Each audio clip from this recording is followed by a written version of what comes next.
জ্যেষ্ঠ বিচারককে প্রধান বিচারপতি হিসেবে নিয়োগের সুপারিশ করেছে। প্রধান বিচারপতির নিয়োগের বিষয়ে বাংলাদেশে এর আগে কোনো বাধা ধরা নিয়ম ছিল না। রাষ্ট্রপতি চাইলে যে কোনো ব্যক্তিকেই প্রধান বিচারপতি হিসেবে নিয়োগ করতে পারতেন। তার জন্য কোনো গাইডিং প্রিন্সিপালও তেমন করেছিল না এবং সুনির্দিষ্ট কোনো নিয়ম নীতি আইনের ভিতর দিয়ে প্রধান বিচারপতি নিয়োগ হওয়ার মতো সুযোগটা সেখানে ছিল না, যার ফলে দলীয় বিবেচনায় প্রধান বিচারপতি নিয়োগ হওয়ার মতো ঘটনা অতীতে ঘটেছে। সেক্ষেত্রে প্রধান বিচারপতির নিয়োগের বিষয়ে রাজনৈতিক দলগুলো নীতিগতভাবে একমত হয়েছে যে একটা আইনের ভিতর দিয়ে সাংবিধানিক একটা বাধ্যবাধকতার মধ্য দিয়ে যেন প্রধান বিচারপতি নিয়োগের জায়গায় একটা বিধান তৈরি করা হয়।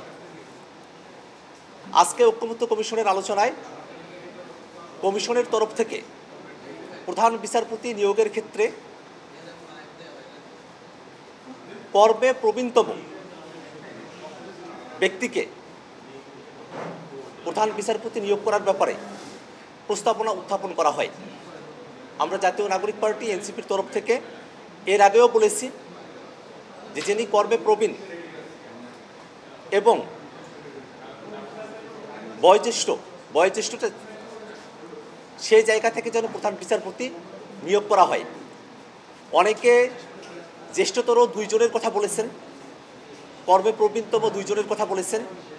সে জায়গায় জাতীয় নাগরিক পার্টি এনসিপি মনে করে যদি দুইজনের অপশনটা রাখা হয় সেক্ষেত্রে দুইজনের মধ্যে দলীয় সরকারের আনুগত্যের জায়গা একটা প্রতিযোগিতার জায়গা তৈরি হতে পারে, সুপারসিড করে যাওয়ার মতো ঘটনা ঘটতে পারে।